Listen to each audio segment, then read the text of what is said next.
আসসালামু আলাইকুম। চলুন আমার কল্পনা রাজ্যে একটা গল্প বলি। একটা ছেলেকে নিয়ে যে কখনো সিগারেট ছোঁয়নি। বন্ধুরা হাসতো, বলতো তুই আসল পুরুষ না। একটা ছেলেকে নিয়ে যে কখনো প্রেমে জড়ায়নি। লোকজন বলতো তোর জীবনে কিছুই হয়নি।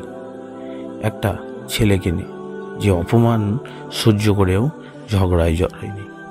সবাই বলল তুই কাপুরুষ। এই গল্পটা শুধু একটা ছেলের না, এটা আমার, আপনার, আমাদের সবার গল্প। আমরা এমন এক সমাজে বাস করছি যেখানে ভুল কাজ করাটাই স্বাভাবিক আর সঠিক পথে চলাটাই দুর্বলতার পরিচয়। কিন্তু আমরা কি আসলেই জানি সত্যিকারের বীরত্ব কি? শ্রাবণের সন্ধ্যা, কয়েকজন তরুণ একসাথে বসে আছে। একজন সিগারেট ধরিয়ে বলল, দোস্ত একটু টান দে, না খেলে তুই পুরুষ না। সিগারেটের ধোঁয়া বাতাসে মিলিয়ে যায়। ছেলেটা হাসে, মাথা নাড়ে, বলে, না দোস্ত লাগবে না। বন্ধুরা হেসে ফেলে। তুই তো এখনো বাচ্চা, এভাবে চললে বড় হতে পারবি? এটাই সমাজের মানসিকতা। যদি তুমি নিজেকে ক্ষতি না করো, যদি তুমি নেশার পথে না যাও, তাহলে তুমি পুরুষ নও। কিন্তু আসল পুরুষ কে? রাসূলুল্লাহ সাল্লাল্লাহু আলাইহি সাল্লাম বলেছেন, আসল শক্তিশালী সে যে নিজের রাগ ও প্রবৃত্তিকে সংযত করতে পারে।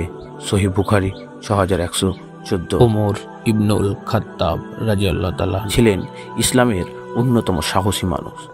যুদ্ধক্ষেত্রে তিনি ছিলেন দুর্ধর্ষ, কিন্তু নিজের আত্মনিয়ন্ত্রণেও ছিল অতুলনীয়। একবার এক ব্যক্তি তাকে অপমান করল, সাহাবারা রেগে গেল, কিন্তু উমর রাদিয়াল্লাহু তাআলা আনহু বললেন, আমি যদি রাগ করে প্রতিশোধ নেই তাহলে আমি দুর্বল হব, কিন্তু আমি যদি ধৈর্য ধরি তাহলে আমি আল্লাহর সাথে সম্মান পাব। এটা হলো সত্যিকারের বীরত্ব, নিজেকে নিয়ন্ত্রণ করা। কিন্তু আমাদের সমাজ বলে সিগারেট খাওয়া, মাদক নেওয়া এটাই আসল শক্তি। তাহলে বলুন, কে বেশি শক্তিশালী? যে নিজেকে ক্ষতি করতে পারে না নিজেকে সংযত রাখতে পারে? বসন্তের বিকেল, ছেলেটা চুপচাপ বসে আছে। বন্ধুরা এসে বলল, তোর কি কখনো প্রেম হয়নি? না। আরে তোর জীবনটাই তো বৃথা। প্রেম করতে হয়, ভালোবাসতে হয়। ছেলেটা কিছু বলে না, চুপচাপ মুচকি হাসে। কিন্তু বাস্তবতা কি?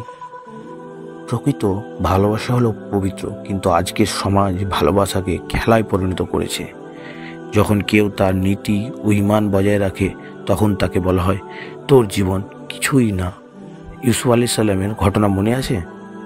রাজপ্রাসাদের সুন্দরী নারী তাকে ডাকলো, দরজা বন্ধ, কেউ দেখছে না, কিন্তু ইউসুফ আলাইহিস সালাম বললেন, আমি আল্লাহর ভয় করি।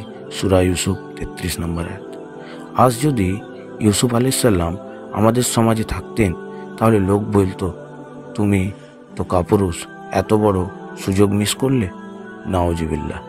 কিন্তু আল্লাহ বললেন, যে ব্যক্তি পাপ থেকে নিজেকে রক্ষা করে সে সফল। সূরা আন-নূর 30 নম্বর আয়াত। তাহলে বলুন, প্রেমে না জানানো দুর্বলতা নাকি সত্যিকারের বীরত্ব? একটা বাজারে দাঁড়িয়ে আছো, হঠাৎ কেউ এসে তোমাকে অপমান করলো, গালি দিল, তুমি কি করবে? চিৎকার করে ঝগড়া করবে না চুপ থেকে চলে যাবে? আমাদের সমাজ বলে যদি চুপ থাকো তাহলে তুমি দুর্বল, কিন্তু ইসলাম বলে যদি ধৈর্য ধরো তাহলে তুমি শক্তিশালী। রাসূলুল্লাহ সাল্লাল্লাহু আলাইহি সাল্লাম যখন গালি দেওয়া হতো তিনি কি বলতেন? তিনি কি পাল্টা গালি দিতেন? তিনি কি চিৎকার করতেন? না, তিনি মুচকি হাসি বলতেন, তারা জানে না যে আল্লাহ তুমি তাদের হেদায়েত দাও। একবার এক ব্যক্তি আবু বকর রাদিয়াল্লাহু তাআলা আনহুকে গালি দিচ্ছিল। তিনি কিছু বলছিলেন না, কিন্তু যখন তিনি প্রতিক্রিয়া দেখালেন তখন রাসূলুল্লাহ সাল্লাল্লাহু আলাইহি সাল্লাম উঠে গেলেন। আবু বকর রাদিয়াল্লাহু তাআলা জিজ্ঞাসা করলেন, ইয়া রাসূলুল্লাহ, আপনি চলে গেলেন কেন? রাসূলুল্লাহ সাল্লাল্লাহু আলাইহি সাল্লাম বললেন, যতক্ষণ তুমি চুপ ছিলে ফেরেশতারা তোমার হয়ে জবাব দিচ্ছিল। কিন্তু তুমি কথা বলা শুরু করলে শয়তান সেখানে চলে এলো।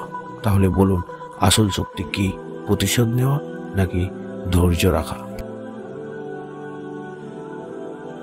আমাদের সমাজ বলে সিগারেট না খেলে তুমি পুরুষ না, প্রেম না করলে তুমি ব্যর্থ, গালি শুনে চুপ থাকলে তুমি কাপুরুষ। কিন্তু ইসলাম বলে যে নিজেকে হারাম থেকে রক্ষা করতে পারে সে প্রকৃত বীর, যে নিজেকে নিয়ন্ত্রণ করতে পারে সে আসল পুরুষ, যে গালি শুনেও ধৈর্য ধরে সে প্রকৃত শক্তিশালী।